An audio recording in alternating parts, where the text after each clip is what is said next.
আমার বাচ্চারা বাহিরের খাবার ছাড়া কিছুই বোঝে না। বাহিরের খাবার ভীষণ পছন্দ করে। আজকের ভিডিওটি সেই মায়েদের জন্য। বাহিরের যে খাবারটি তারা পছন্দ করে সেই খাবারটি যদি আপনি বাসায় বানিয়ে নেন তাহলে সমস্যাটি কোথায়? যেই বাচ্চারা চিকেন বার্গার খেতে ভীষণ পছন্দ করে আজকের ভিডিওটি শুধু তাদের জন্যই। অবশ্যই মুরগিটি ম্যারিনেট করে কিছুক্ষণ রাখতে হবে। আমি এখানে ব্যবহার করলাম হলুদের গুঁড়া, মরিচের গুঁড়া, লবণ, জিরা, লং, এলাচের গুঁড়া আর সাথে অ্যাড করব আদা রসুন বাটা।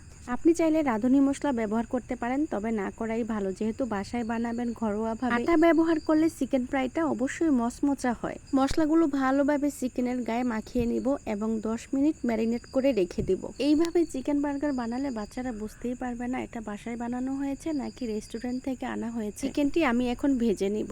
বাচ্চাদের স্বাস্থ্যের দিক চিন্তা করে আমি অত মশলা ব্যবহার করিনি। বাচ্চারা বাইরের খাবার পছন্দ করার একটাই কারণ, দেখতে চকচকা লাগে, কারণ বাচ্চারা চোখ দিয়ে আগে খায়। এখন ফ্রিজ থেকে বনরুটিগুলি নামিয়ে নিব। বনরুটিগুলো তো অবশ্যই ঠান্ডা হয়ে গেছে, আমি এগুলি তাওয়ায় দিয়ে গরম করে নিব। আমি যেভাবে বানালাম আপনিও যদি এইভাবেই বাসায় ট্রাই করেন তাহলে বাচ্চারা বুঝতেই পারবে না বাসায় বানানো হয়েছে নাকি রেস্টুরেন্ট থেকে আনা হয়েছে। বার্গার বানানোর জন্য আমি বনরুটিগুলি প্রস্তুত করে নিলাম। দেখতেই পাচ্ছ সবকিছু রেডি হয়ে গেছে, আমার বার্গার বানানো শুরু হয়ে গেছে। আমার বার্গার বানানোটি কেমন হয়েছে অবশ্যই জানাবেন।